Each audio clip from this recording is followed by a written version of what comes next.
राज्यातल्या 23 लोकसभाच्या जागांवर ठाकरे गटानं दावा केलाय। महाराष्ट्रातल्या जागा वाटपाची चर्चा दिल्लीमध्ये हायकमांड समोर होईल असं ठाकरे गटाचे खासदार संजय राऊत यांनी सांगितलं। पण काँग्रेसचे नेते विजय वडेट्टीवार यांनी राऊतांच्या दाव्याचं खंडन केलंय।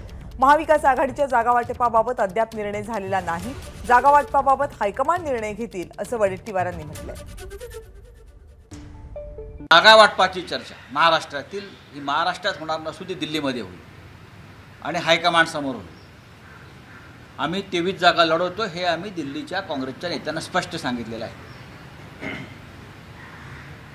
आणि आमचे संबंध दिल्लीतल्या काँग्रेस नेत्याशी अत्यंत मधुर आहे। मग सोनिया जे असतील, राहुल जे असतील, खरगे जे असतील किंवा वेणुगोपाल जे असतील, आम्ही 23 जागा लढतो।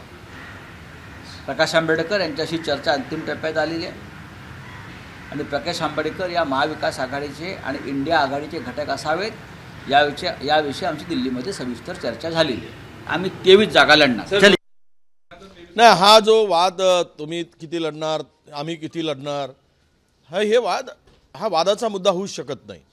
ज्यांची जिथे शक्ती जास्त आहे मेरिटवर आम्ही जाऊ आणि जागा लढू आणि या संदर्भातला निर्णय जो आहे तो हायकमांड घेणार आहे। हा निर्णय काही राज्य स्तरावरचा विषय नाही, हा केंद्रीय स्तरावरचा विषय आहे। आमचे अध्यक्ष मल्लिकार्जुन खरगे साहेब, माननीय राहुलजी आणि राज्यातील काही नेते, आता अजून प्राथमिक चर्चेची फेरी झाली नाही आणि जागा वाटपाच्या संख्येचा प्रश्न आला कुठे? हे काहीतरी मीडियामध्ये वावड्या उठवून आपसात भांडण लावायचा विरोधकांचा प्रयत्न आहे।